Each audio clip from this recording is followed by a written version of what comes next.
What is up, everybody? This is my Superman Lois episode season 1 episode 8 holding the wrench review, and I'm kind of sorry for this review. Sounds different than the other ones. I got a new editing app because the last one added a watermark, and I think that's one of the worst things that an editing app can do. But anyway, I'm rambling, and I thought this episode was like a 10 out of 10 episode. It was like so good. But we'll get into that later, and you can hear my full in-depth thoughts about everything, and my theory about the real John Henry Irons. Well, I'm not promising anything, but let's just get straight into that review and roll that intro.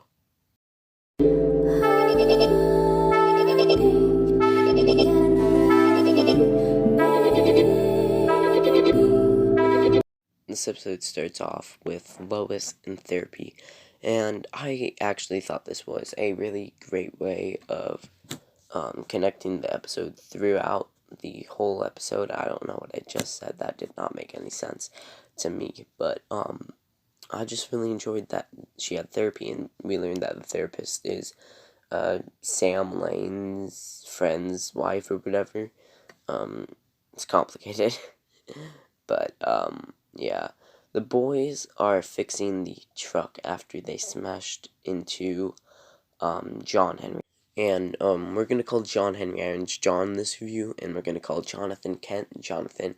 So Clark's trying to buff out the truck, which I thought was kind of funny, and he needs Jordan's help. It's like, and he keeps needing Jordan's help, which kind of builds up till the end of the episode, and he fixes the truck. He doesn't fix it, but he like works on it with the heat vision after when Jordan's holding it, and he gets he hears the Waner that he gave everybody, and Sam Lane wants him, and they're gonna go interrogate John Irons. But now that they're gone, Lois is gonna go investigate the RV, and Jonathan's gonna come on and help her. And yeah, Jonathan and her go to the RV, and when they go to the RV, they're immediately asked who they are, and Lois says, "I'm Lois Lane," and the AI recognizes the voice and is like, "Yes, you are Lois Lane." So they go investigate, and they're like, "Whoa," or whatever, and we're gonna get into more of that later. But we have the Cushings eating breakfast, and Sarah is kind of like, "Mom, did you like do something for somebody? This person hasn't talked to me since the 3rd grade." And then Kyle asks her a question, and Kyle's just a real knee bag, not knee bag, tea bag. But Sarah's like, "Oh, they want me to audition for the musical," and Lana and Kyle's like, "Yeah, do it. You used to be amazing. You know, your dad got a guitar. We can practice. I'll be there when you, I'll be there for tryouts. I'll be your support guy." And, so it cuts to her going to audition, and,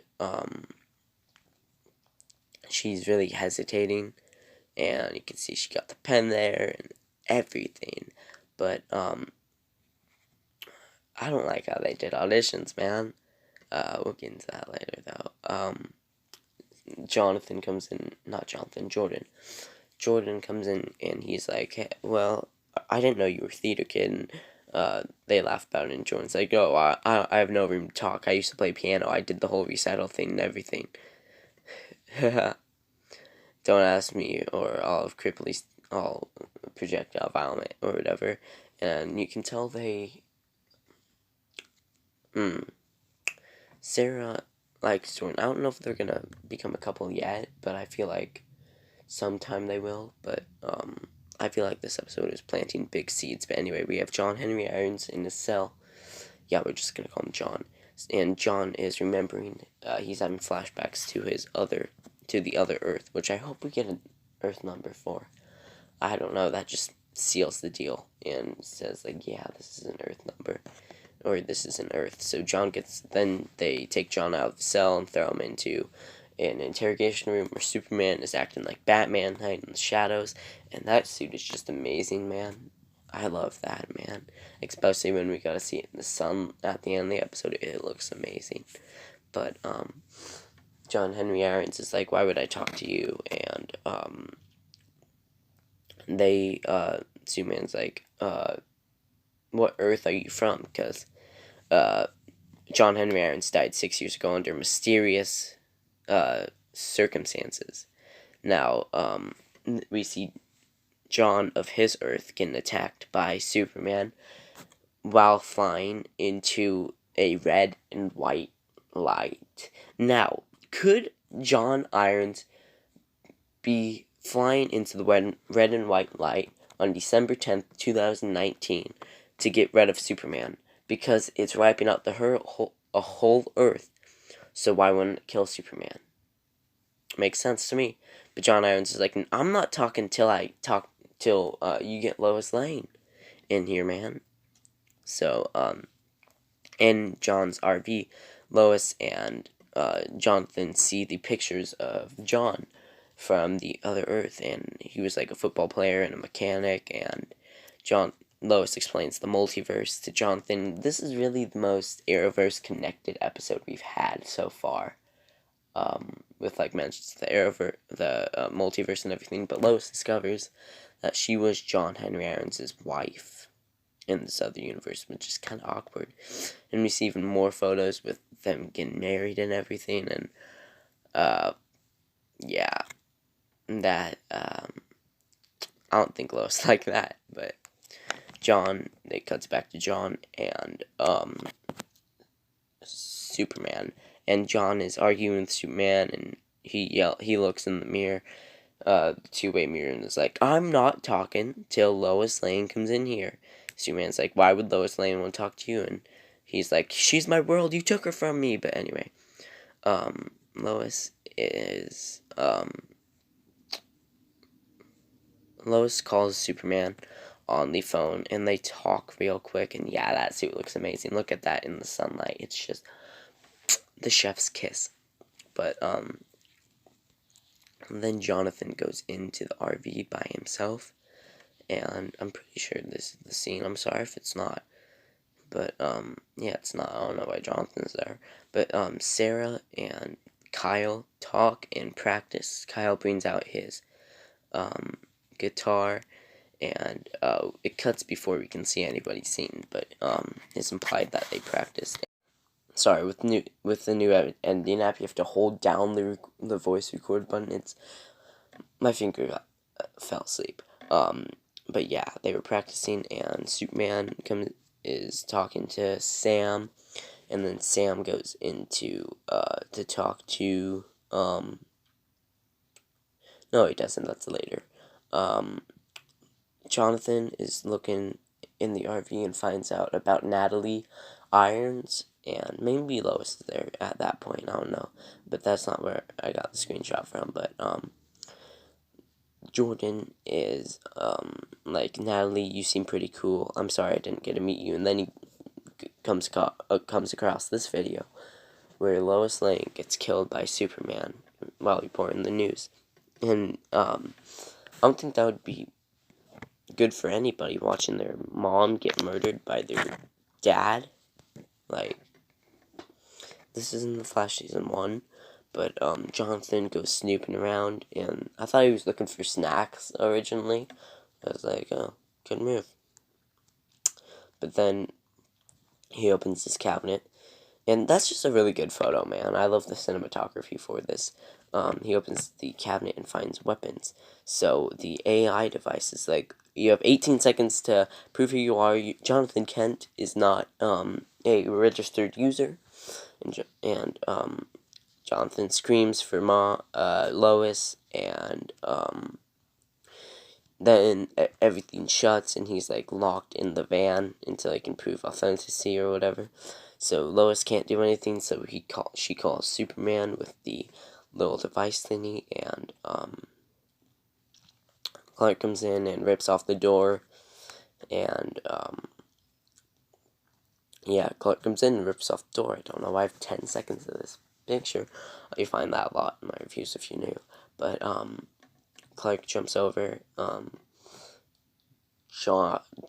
Jonathan, not Jonathan, and saves him, and then he looks through, he uses, like, his x-ray vision to find out where the machine parts for the gun are, and he destroys it, and he rushes Jonathan out there, and yeah, it's just a big scene. But then we have arguably the best scene of this episode, where Jonathan is getting yelled at, and I'm just gonna say, has Jonathan never done anything in his life worthy of getting yelled at, man? I've got yelled at worse than this, but I've gotten in trouble worse than this, at least, and Lois is just losing her crap on Jonathan, and Jonathan's like, I just want to go in there and find some weapons, because I feel helpless. Dad, you and Jordan are weapons, and Lois just isn't gonna take that, and she is like, she calls him stupid and everything, man. I think I have the clip of that, so let's play it, not here, but it was just an amazing scene acted by Elizabeth Tulloch and what's his name, Jordan Ellis. Yeah, it was just great between them two, and I think I do have the, and this is not the clip, where did I put it? But I have the clip somewhere in here, I promise. But just look, the veins are popping and everything. Unarmed because you were reckless and stupid. And if you had died, the only person that would have been to blame is yourself. She says that the only person Jonathan has to blame is himself, because Lois feels responsible, which is evident. It's real evident during the therapy. And Clark and Lois talk, and Lois is like, I'm fine. Clark's like, I don't think you are. But Lois also plays the get on my face card, and I laughed out loud when that happened. I'm sorry. It just broke the tension, everything. But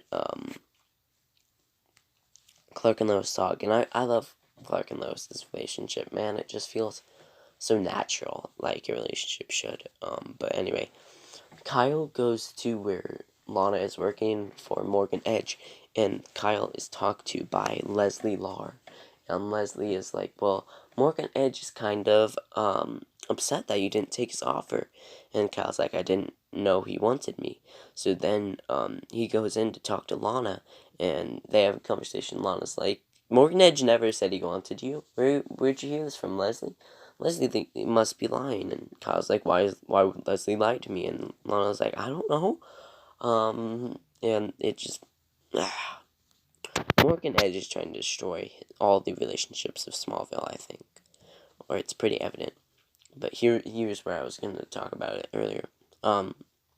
Sam Lane goes to talk to John Henry Irons in the cell, and John Henry Irons is like, where I come from, you're a hero.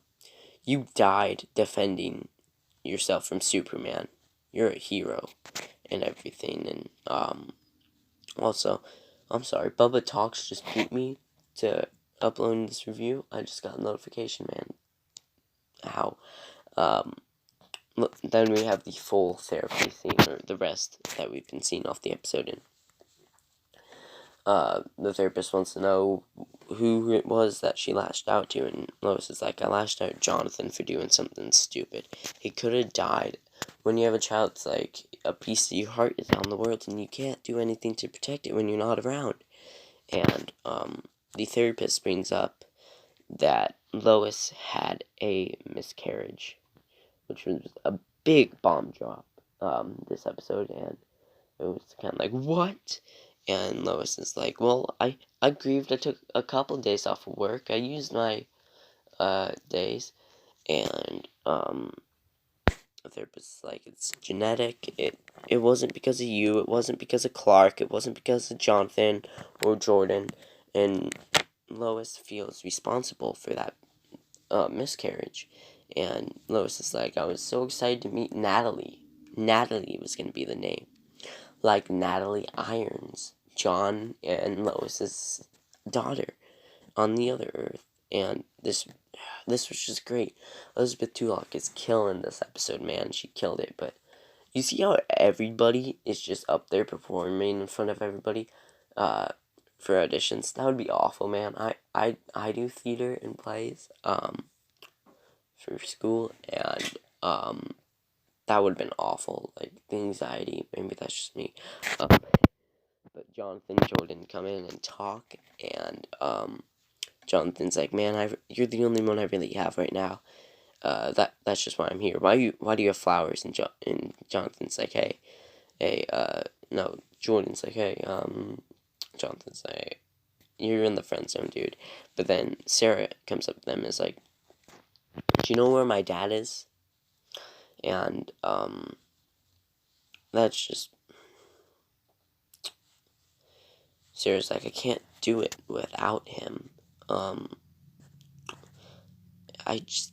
I'm not gonna do it. And then they call her name, and Jordan's like, okay, I'll play the piano. I'll just look at the chords. I know what to do. And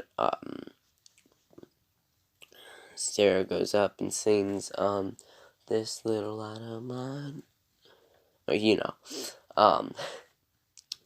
and Jonathan plays the piano, and I think because of this, Jordan got out of the friend zone here. You see that look that she gave him. Not because I take bad screenshots, so you don't see that look. But I don't take bad screenshots. I just don't take useful ones. Yeah, I think Jordan is out of the friend zone by the end of this episode for doing this. But it was just a beautiful scene, man.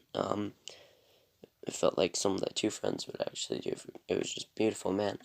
But anyway, this dude wants to take John away and have like 10 minutes with him because I think he's gonna like beat John or something. This dude's like, no. And this dude slams the other soldier around and reveals that he is one of the, let's call him subjects, because episode 10 is called Subject 9 or something. So him and John talk real quick, and as this dude's going into something 5, level 5, John activates the alarms and is like, oopsie, now you and the Man of Steel have to fight. And it was just Sam and Superman go in and ask the people what's happening, and Sam tells Superman that he cannot go out there because that's where all his kryptonite prototype weapons are for 7734. Hell. Superman goes down there anyway and finds this dude in the gas mask, which Superman should have rushed for it because this dude shoots a kryptonite gas biochemical weapon. I think that would be classified as. And after he gets shot once, we cut away, and Lois is trying to call Sam, and she sees all the soldiers going in. Sam's not answering, so she just goes in the building anyway. And it's just like, think, Lois, think, Mark, think. Oh my God, Invincible is so good, man. Did you watch that? Anyway, Superman, he is fighting the subject, and